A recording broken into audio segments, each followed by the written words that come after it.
Après avoir libéré la Normandie, les Alliés débarquent en Provence. La guerre n'est pas achevée. Et pourtant, l'actualité coloniale va basculer dans le sang. La victoire finale approche. Il faut blanchir l'armée pour affirmer aux yeux du monde que le peuple de France se libère par lui-même. Le gouvernement décide alors de démobiliser plusieurs régiments de tirailleurs sénégalais. Pour accélérer leur retour au pays, les autorités promettent qu'ils toucheront leur solde sitôt arrivés à Dakar. Confiants, la plupart des tirailleurs prennent la mer.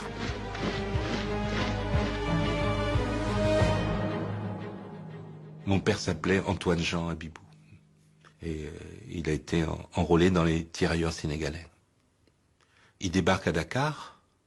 Ils sont envoyés dans un camp qu'on a préparé pour eux. Il y a plus d'1 millier de personnes dans des baraquements. Et ils continuent la procédure pour se faire payer leurs émoluments, qui étaient indus.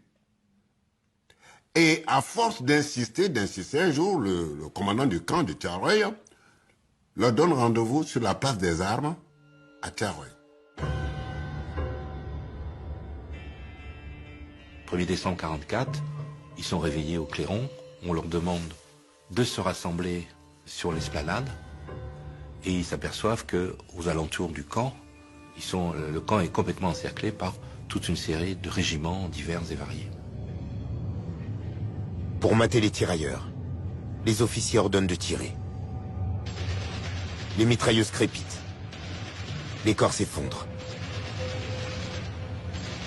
Et on tire sur des gens qui juste demandaient leur dû. Ce n'était même pas une revendication d'augmentation de salaire ou d'un avantage particulier. Non, c'est le salaire qu'on leur devait. Ce que je sais, sinon je ne serais pas ici, c'est que mon père s'est couché tout de suite. Et il fait partie des gens qui survivent et qui sont par contre désignés comme étant des meneurs de cette soi-disant rébellion armée. Et on condamne 34 personnes de 10 ans à 2 ans de prison. Mon père a été condamné à 10 ans de prison. Ils sont manifestés sans être armés. Ils n'avaient pas d'armes. On les attire lâchement. Et ceux qui l'ont fait n'ont pas été punis. C'est ça le mal. Ceux qui l'ont fait ça n'ont pas été punis. La répression a tourné au massacre. On dénombre plus de 50 morts et des dizaines de blessés. Les autorités ont commis l'irréparable. Elles ont tiré sans sommation sur leurs frères d'armes.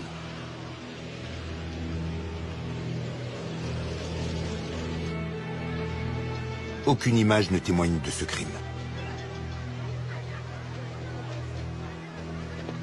La propagande préfère mettre en scène le retour joyeux d'un tirailleur qui ignore tout de cette tragédie. Amadouba a le sens du protocole. Il prend la tête du cortège dès que les cases sont en vue. Le village est en effervescence. C'est un véritable événement que le retour du guerrier Amadouba. En son honneur, les tam-tams se déchaînent, les femmes dansent. Spontanément, le village entier témoigne son allégresse par une manifestation traditionnelle. Le massacre de Thiaroye a été passé sous silence en France pendant près d'un demi-siècle.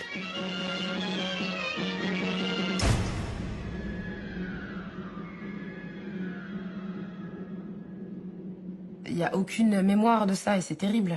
C'est terrible qu'il n'y ait pas de mémoire des événements passés, qu'il n'y ait pas de cette transmission-là. Et d'une certaine manière, les massacrés de Thiaroye, s'ils ne sont pas connus aujourd'hui, c'est comme si ils n'avaient pas existé.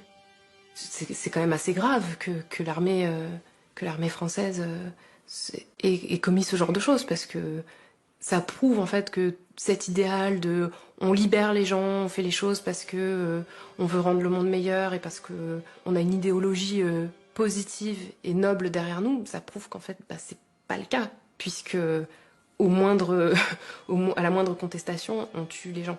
Tous les débats concernant la France et ses anciennes colonies françaises, tout ça est entaché par ce passé historique et par ces différentes formes d'injustice.